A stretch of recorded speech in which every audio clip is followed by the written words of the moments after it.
Comment comprendre le latin? Comment comprendre le grec mieux que tout le monde? C'est une question qui a du sens si vous préparez un concours avec des épreuves de latin et de grec. Agrégation, CAPES ou encore concours qui vous permettent d'entrer dans les grandes écoles. Et aujourd'hui, c'est à cette question que je voudrais répondre. Mais avant, si vous êtes totalement débutant en latin, je vous recommande mon programme gratuit. Lisez en 5 semaines vos 35 premières pages de latin. Pendant 5 semaines, je vous envoie tout ce qu'il faut par mail en termes de grammaire, en termes de vocabulaire, pour que vous puissiez venir à bout de la lecture de vos 35 premières pages de latin. C'est un programme gratuit auquel vous pouvez vous inscrire en cliquant sur le lien dans la description de cette vidéo. Alors, comment comprendre le latin, comment comprendre le grec mieux que tout le monde? La recette, elle est très simple et elle tient en une phrase.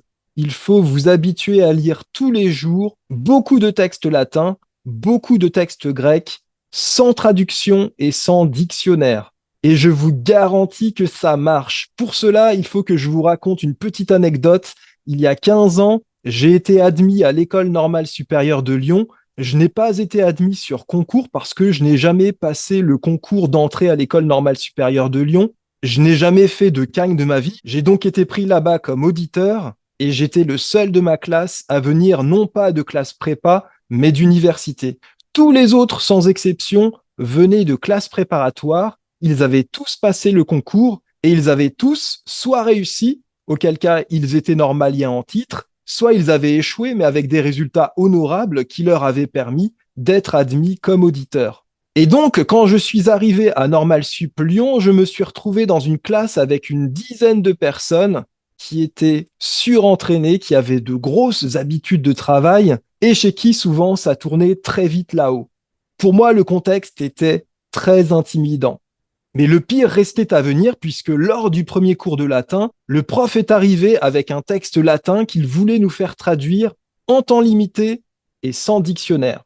Et je crois que pour le coup, je n'ai pas été le seul à être impressionné. Mes camarades non plus n'en menaient pas large. On s'est prêté à l'exercice, on a rendu nos copies et une semaine ou deux plus tard, le prof est arrivé avec les copies corrigées. Et là, une très grosse surprise m'attendait puisque j'étais celui qui s'en était le mieux tiré. J'avais obtenu la meilleure note. Et je vous l'ai dit, pourtant, mes camarades étaient absolument très doués. Ils étaient surentraînés. Pour certains, c'était vraiment des machines. Je me souviens encore, 2 ans plus tard, au moment où on préparait l'agrégation, on était en train de parler au self de l'agrégation, évidemment, puisqu'on n'avait pas d'autres sujets. On était occupé par ça 24 heures sur 24. Et l'un de mes camarades me dit en haussant les épaules, de toute façon, moi, ce que je vise, c'est absolument pas d'avoir l'agrégation. Évidemment, je l'aurai l'agrégation. Ce qui m'intéresse, en revanche, c'est d'être premier à l'agrégation. Et devinez quoi, quelques mois plus tard, quand les résultats sont tombés, on a vu qu'effectivement, il était arrivé premier à l'agrégation. Je vous donne cette anecdote juste pour que vous ayez une idée des gens avec qui je travaillais. Et pourtant, ce jour-là, quand on a eu une version sans dictionnaire, j'ai été meilleur qu'eux pour une raison très simple, c'est qu'en classe préparatoire, vous êtes préparé aux épreuves du concours, et les épreuves du concours, c'est quoi? C'est souvent une version avec dictionnaire ou éventuellement un thème même, donc traduction du français vers le latin ou le grec, mais encore une fois avec le dictionnaire. Tandis que moi, de mon côté, évidemment, à l'université, j'avais fait des versions, mais tout seul dans mon coin, j'avais essayé, tant bien que mal, de lire tous les jours du latin et du grec. Alors, je le faisais de manière très peu optimisée à l'époque, puisque je m'attaquais à des textes beaucoup trop durs pour moi, en tout cas sans dictionnaire. Mais malgré tout, il semblerait que ça avait porté ses fruits, puisque ce jour-là, en tout cas, j'étais arrivé en tête de peloton, si vous me passez l'expression, et pourtant face à des gens qui étaient surentraînés et très intelligents. Donc, si vous préparez un concours qui comprend des épreuves de latin ou de grec, vous voyez comment des choix méthodologiques peuvent vous permettre de dépasser des gens a priori plus compétents et plus intelligents que vous. Vraiment, vous entraîner à lire du latin ou du grec sans dictionnaire, cela vous permettra d'avoir un avantage injuste sur énormément de gens qui peut-être a priori sont meilleurs que vous. Donc ce que je vous recommande vivement de faire, c'est vraiment de vous bloquer tous les jours un créneau où vous lisez du latin, du grec, sans traduction, sans dictionnaire. Et pour que cette lecture soit fluide, cela implique bien évidemment de commencer avec des textes très faciles et de ne monter le niveau que de manière très graduelle, très progressive.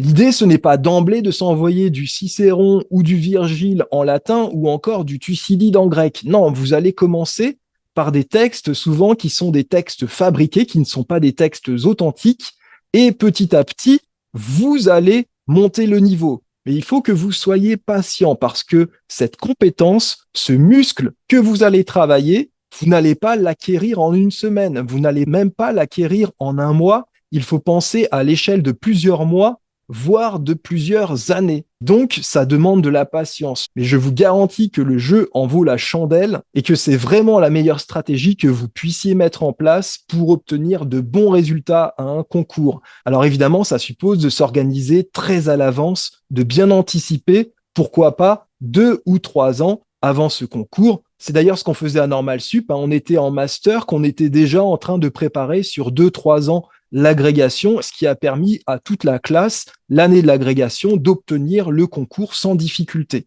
Donc voyez ça comme un exercice quotidien, comme quelqu'un qui voudrait prendre du muscle et qui irait tous les jours à la salle. Vous, votre salle d'entraînement, ça va être le livre latin, le livre grec que tous les jours, vous allez ouvrir pour en lire un certain nombre de pages. Et puisqu'on parle de lecture, je voudrais vous recommander le fond d'écran que j'ai choisi pour cette vidéo. Il s'agit de La Traversée de Lucien de Samosate.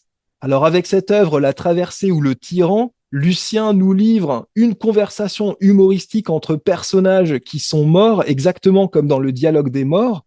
On a des riches, des pauvres qui sont décédés, qui s'apprêtent à traverser l'Achéron. Et évidemment, les riches et les puissants de ce monde regrettent la vie qu'ils menaient sur Terre parce qu'ils ont perdu des tas d'avantages en termes de pouvoir et de richesse, tandis que les pauvres se réjouissent que la vie pénible qu'ils menaient soit enfin terminée. Alors c'est une œuvre dont le sujet pourrait paraître assez grave, mais en fait, Lucien arrive à tourner ça de manière très humoristique, très comique, comme je vous l'ai dit, et donc c'est assez réjouissant à lire, et je vous conseille cette lecture si vous avez un niveau intermédiaire en grec. Voilà, j'espère que cette vidéo vous a plu, j'espère qu'elle vous a intéressé, j'espère qu'elle vous aidera à comprendre le latin ou le grec mieux que tout le monde. Si c'est le cas, merci de mettre un petit pouce vers le haut, merci aussi de vous abonner à la chaîne, et puis dites-moi en commentaire si vous avez d'autres stratégies, d'autres techniques qui vous permettent de vous fabriquer justement cette compétence qui vous permet de mieux comprendre le latin et le grec sans dictionnaire. Je vous en remercie d'avance. À bientôt.